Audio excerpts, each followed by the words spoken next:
बिस्मिल्लाहिर्रहमानिर्रहीम। अस्सलाम वालेकुम। जैसे ही गर्मी का सीज़न शुरू होता है तरह तरह की कुल्फ़ियाँ और आइसक्रीम बनना शुरू हो जाती हैं और बच्चे बड़े सभी बहुत ज़्यादा शौक़ से खाते हैं। हमारे बचपन में जो रेडी वाले कुल्फ़ी लेके आते थे, खोए वाली कुल्फ़ी आवाज़ लगाते थे, खोए वाली कुल्फ़ी, मलाई वाली कुल्फ़ी, जो हम बहुत ज़्यादा शौक़ से खाते भी थे। जैसे ही रेडी वाले की आवाज़ आती थी भागे भागे जाते थे और ये कुल्फ़ी ख़रीद के मज़े ले लेके खाते थे।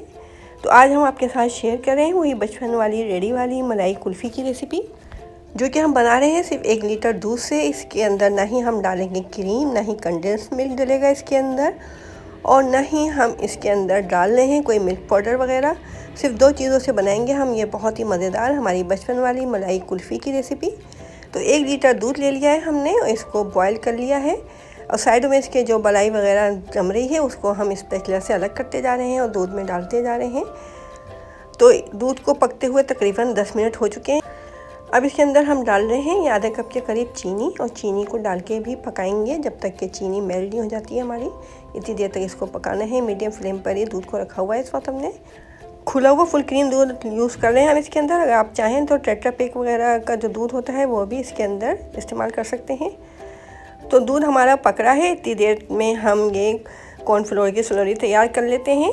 तो ये ले लिया है हमने तकरीबन आधा कप के करीब दूध, और इसके अंदर डाल देते हैं ये 2 खाने की चम्मच कॉर्नफ्लोर, और कॉर्नफ्लोर को दूध के अंदर अच्छे तरीके से मिक्स कर लेंगे। ठंडे दूध के अंदर कॉर्नफ्लोर को मिलाइएगा। गर्म दूध के अंदर अगर मिलाया तो इसके गुठलियाँ वगैरह बन जाएंगी, फिर दूध में अच्छे तरीके से ये कॉर्नफ्लोर मिक्स नहीं होगा। देखिए चीनी जो है अच्छे तरीके से हमारी मेल्ट हो चुकी है, और हम मुस्तकिल दूध को मीडियम फ्लेम पर ही पका रहे हैं। तकरीबन 15 मिनट हो चुके हैं हमारे दूध को पकते हुए। अब ये 100 ग्राम के करीब हमने ले लिया है खोया। अब खोए को इसके अंदर डाल देते हैं दूध के अंदर, और इसको भी दूध के साथ ही पकाते हैं जब तक कि खोए में जो दाने वगैरह थे सब ख़त्म नहीं हो जाते हैं। इतनी देर तक इसको पकाना है।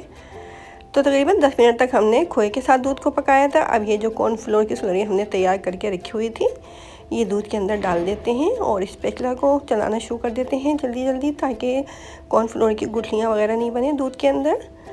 तो अब दूध को हम पका रहे हैं इतनी देर तक जब तक कि दूध गाढ़ा नहीं हो जाता है। अभी आधा चाय का चम्मच इसके अंदर इलायची के दानों का पाउडर डाल दिया है, जिनको कि बारीक पीस लिया था हमने, और इसको मिक्स कर लिया है। देखिए दूध जो है गाढ़ा हो रहा है हमारा। अब इसको हम ठंडा करेंगे तो इसके बाद भी ये और ज़्यादा गाढ़ा होगा। तो बस अब फ्लेम को बंद कर देते हैं और दूध को ठंडा कर लेते हैं। देखें दूध हमारा ठंडा हो रहा है, और ये जितना ठंडा होता जा रहा है इतना ज़्यादा गाढ़ा होता जा रहा है, और कलर भी इसका बिल्कुल चेंज हो गया है खोए की वजह से, जो हमने खोया डाला था इसके अंदर। तो दूध बहुत अच्छे तरीके से ठंडा हो चुका था। अब इसको हम जमा लेते हैं कुल्फ़ी को। तो हमने ये कुल्फ़ी का मोल्ड ले लिया है।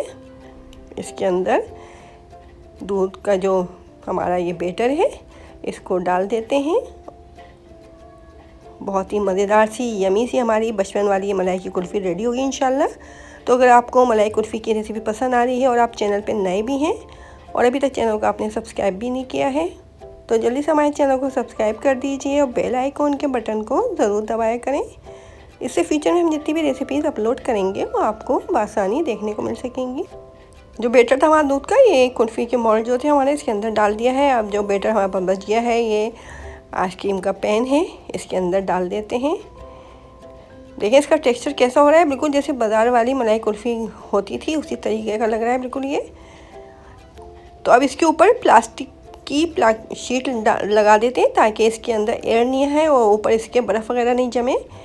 इस तरह से ये देखें एक प्लास्टिक शीट ले ली है हमने, इसको अच्छे तरीके से बिल्कुल चिपका देना है कुल्फ़ी के साथ, ताकि एयर बिल्कुल भी नहीं आए इसके अंदर, और फिर इस तरह से कुल्फ़ी जो है हमारी बहुत अच्छे तरीके से जम जाए।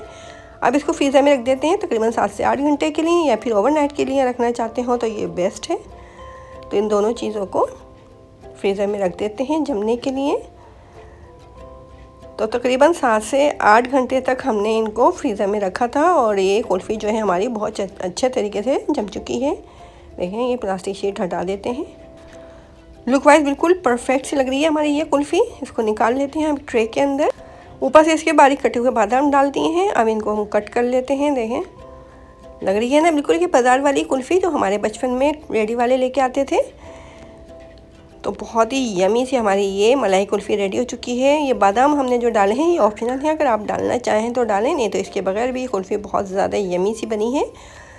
क्योंकि हमारे बचपन में जो मलाई कुल्फ़ी वाले आते थे उसके अंदर बादाम वगैरह बिल्कुल भी नहीं होते थे, बिल्कुल सादी सी सिंपल सी होती थी ये। तो बहुत ही यमी सी हमारी ये मलाई कुल्फ़ी की रेसिपी जो है ये रेडी हो चुकी है। देखें, अब जो हमने कुल्फ़ी के मोल्ड के अंदर जो कुल्फ़ी जमाई थी वो भी हम निकाल लेते हैं और इसको निकाल के आपको दिखाते हैं प्लेट के अंदर। इसको भी हमने पानी के अंदर दिया ताकि ये आसानी के साथ निकल जाए। तो गर्मियों के सीज़न में इस रेसिपी को आप ट्राई ज़रूर कीजिएगा, क्योंकि गर्मियों में ठंडी ठंडी सी चीज़ें ही खाने को दिल चाहता है। और ये बहुत ज़्यादा हेल्दी सी रेसिपी है, बच्चों के लिए भी बहुत ज़्यादा फ़ायदेमंद है, क्योंकि इसके अंदर दूध है जो बच्चों के लिए बहुत ज़्यादा ज़रूरी होते हैं। अगर आपके बच्चे दूध ज़्यादा शौक़ से नहीं पीते हैं तो ये कुल्फ़ी बना के फ्रीज़ कर लें और बच्चों को दें। इस तरह से बच्चों के जो दूध की कमी है वो पूरी हो जाएगी इस कुल्फ़ी के ज़रिए। तो देखें, बहुत ही यमी सी हमारी ये मलाई कुल्फ़ी जो है तैयार है। तो इस मज़ेदार सी रेसिपी को ट्राई करें, एंजॉय करें, अपना ख्याल रखें, अपने से जुड़े लोगों का ख्याल रखें। अल्लाह हाफिज़।